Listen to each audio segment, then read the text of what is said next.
I called the course Personality and Its Transformations, and I think you could think about that as a restatement of the idea of being and becoming.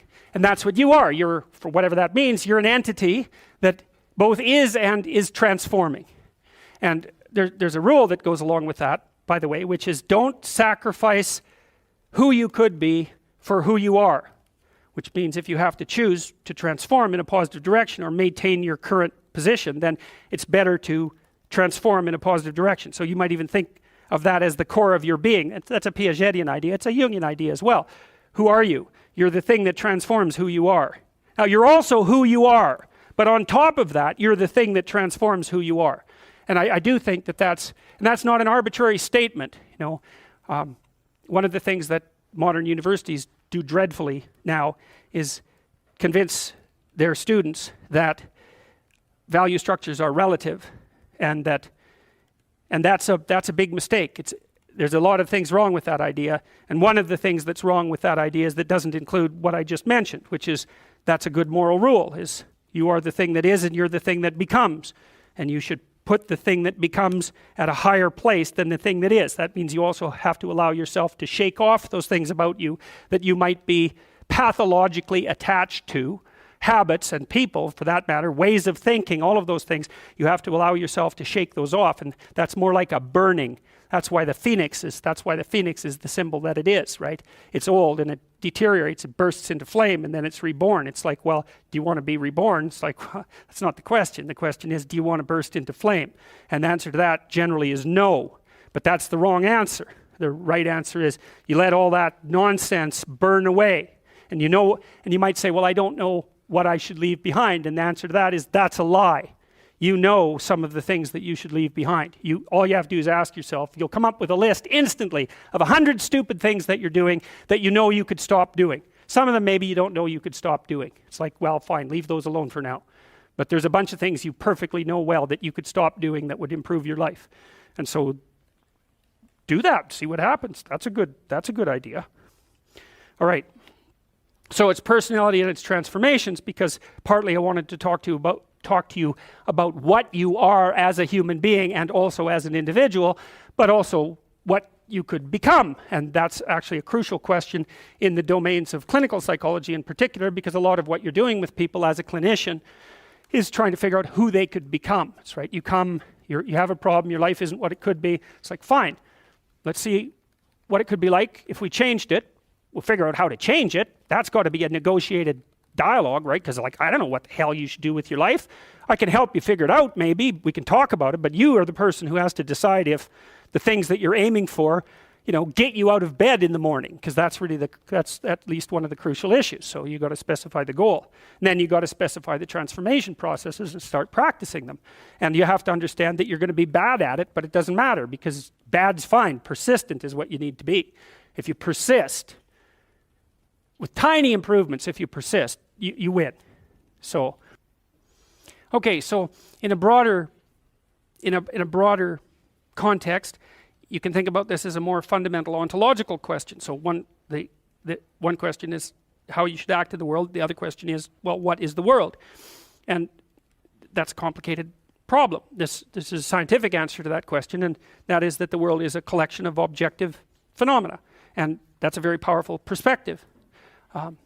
And we have a good method for determining what the world is like as a collection of objective phenomena.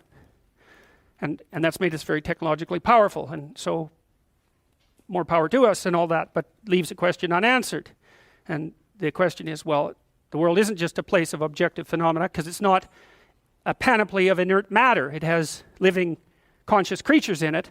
And they're a different order of being. And the fundamental issue for conscious active creatures is not what is the world from an objective perspective, but how it is that you should conduct yourself in the world.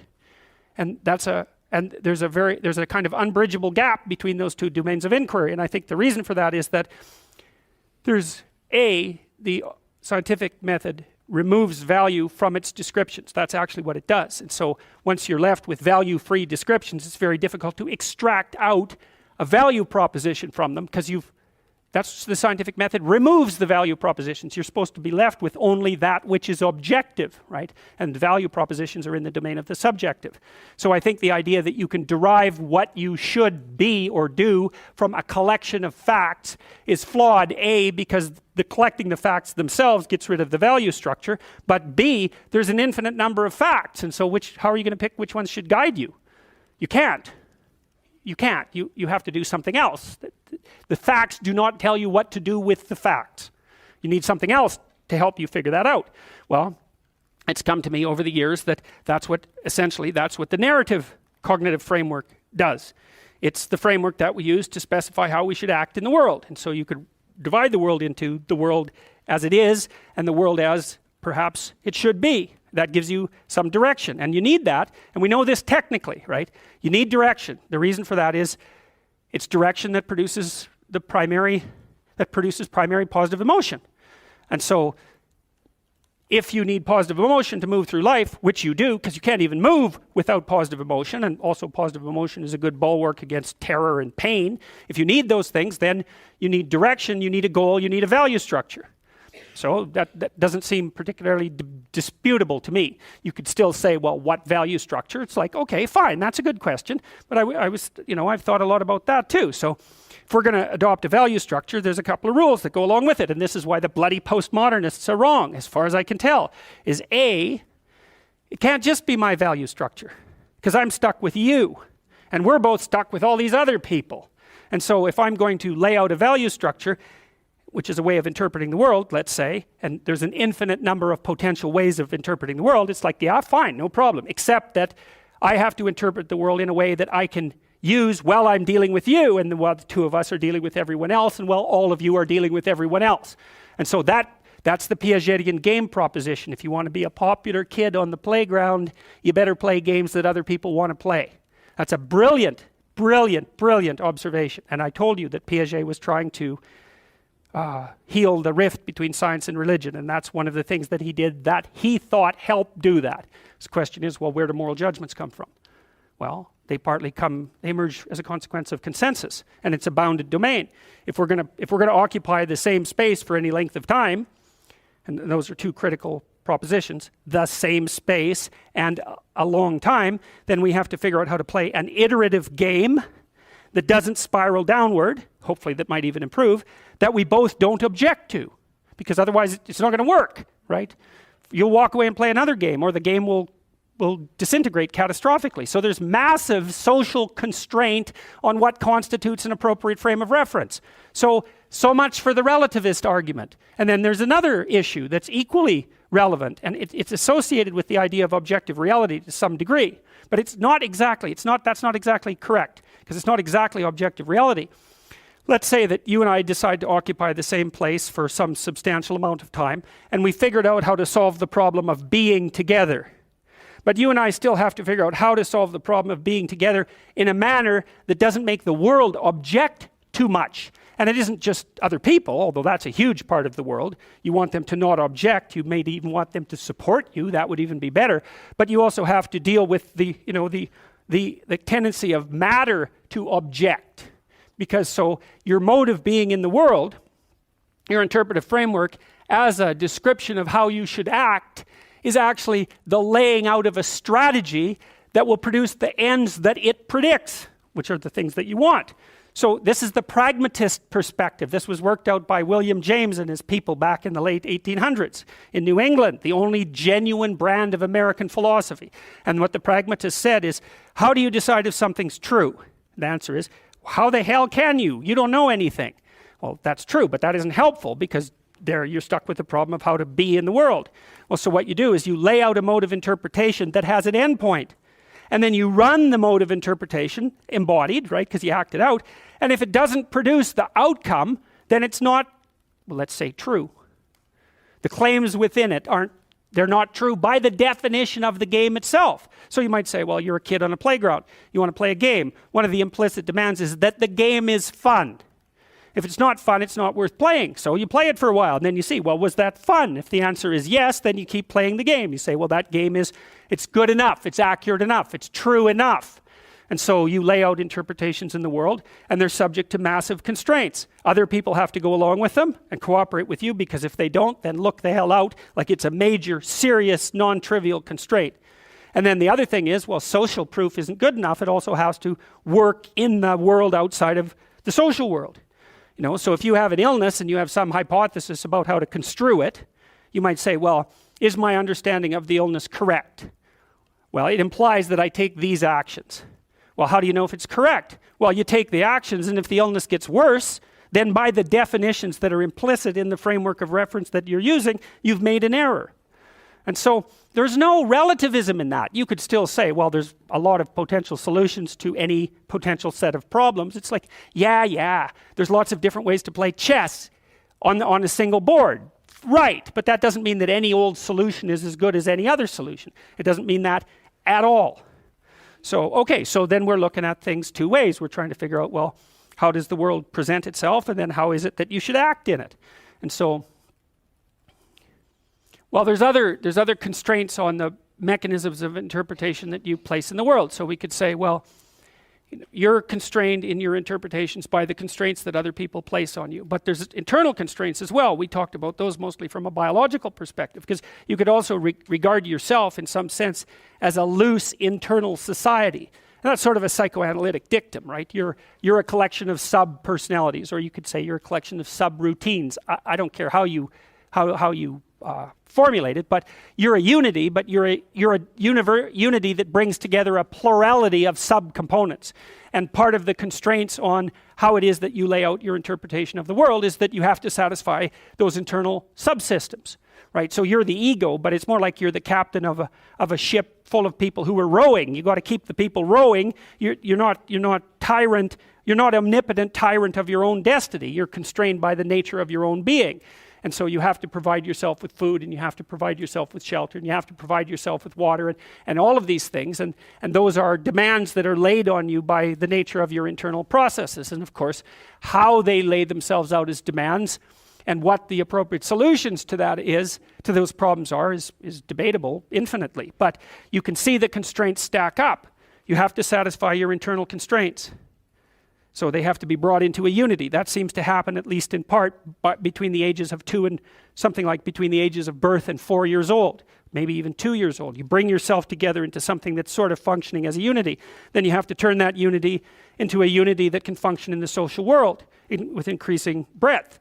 And that unity in the social world has to be a unity that can function inside the natural world. It's something like that. So you're stacking up these games into a hierarchy of increasing complexity. And one of the questions that emerges from that is, well, what should be at the top of the hierarchy? If it's a hierarchical structure, it has to be a hierarchical structure, because some things have to be worth doing more than others, or you can't act, which is another thing I really don't like about the postmodernist ethos, because it claims that value structures are there to eliminate, to exclude and oppress, and never once notices that, well, yeah, fair enough, but value structures are also there so that you know which way to walk, because you can't figure out which way to walk without saying that that direction is preferable to that direction. So you're stuck with the damn things. And they do exclude. Obviously, category structures exclude. The question is, if you're going to have a value structure, how is it that it should be constituted? Well, I already described some of the constraints. Like if your value structure is perfectly functioning except that you don't get enough to eat, that turns out actually to be a fatal problem, right? And it might be, you can run into all sorts of fatal problems. You're too lonesome. Well, it means let's say that your value structure is too narcissistic. There's lots of reasons to be lonesome, but that might be one of them. Or you're too timid or something like that. Like you're going to be informed by your own internal biological mechanisms when the value structure that you're laying out in the world is insufficient to keep itself propagating across time. And some of that's just you, and some of that's other people, and some of that's the natural world. Constraints galore. And so in the face of all those constraints, it's absolutely unreasonable to say any old solution goes. Just try it. Generate a random solution. Run it as a simulation in the world. And see how many slings and arrows come your way. There'll be plenty. And you might say, well, I don't care about slings and arrows. It's like, yeah, no. That's a claim you don't get to make. So, Okay, so you're being informed internally as to the nature of your value structure. You have to specify where you are, you have to specify where you're going, you have to integrate all your underlying biological mechanisms into that schema. It's something I think that's actually kind of weak about the Piagetian idea, say, because Piaget, I'm a great fan of Piaget, but Piaget tended to think that the child came into the world with nothing but a set of reflexes. I mean, that's his technical claim, and that you bootstrap off those reflexes, and I think it underestimates the degree to which the child comes into the world as an already prepared unit. And I mean, he just thought of those things as so self-evident that you don't need to talk about them, but that's actually not true. You do need to talk about them. We know, for example, that if you provide children with food and shelter, and adequate food and shelter, but you don't interact with them socially, almost all of them die in the first year, right? It's not optional. Touch is not optional for children. Attention is not optional for children. Play is not optional for children. So it isn't just like, well, the child comes into the world with a set of reflexes and can adapt to any old environment. It's like, no, the environment has to be structured in a certain way or the child will die. And it's very interesting when it comes to things like play and touch, because you wouldn't think of those as fundamental necessities, right? But it turns out that they are. If you deprive a child badly enough of play and touch in the first 3 years of their life, even if they survive, what comes out at the end of that is often something that's like barely recognizable as a functional human being and cannot be repaired after that point. And that experiment was done with Romanian orphans back in the 90s. So it was an ugly situation, to say the least. Okay, so now you take these underlying biological systems and maybe they aggregate themselves into something that vaguely looks like your temperament, your 5 temperamental dimensions. So maybe if you're an extrovert, you're dominated by the dopaminergic system, just like you are if you're high in openness. And if you're high in neuroticism, it's mostly that you're dominated by anxiety systems and systems that mediate emotional pain. And if you're agreeable, you're dominated by the function of the underlying maternal/care affiliation system. But so you could say, well, you've got a multitude of fundamental biological predispositions that manifest themselves as implicit stories, something like that, and they organize themselves into the primary temperaments, and the primary temperaments are biasing factors that determine in part the nature of the interpretive structure that you're going to lay out in the world. It's not entirely determined by your temperament. We know that personality is only predicting something like, let's say, 10% of the variance in most complex social outcomes.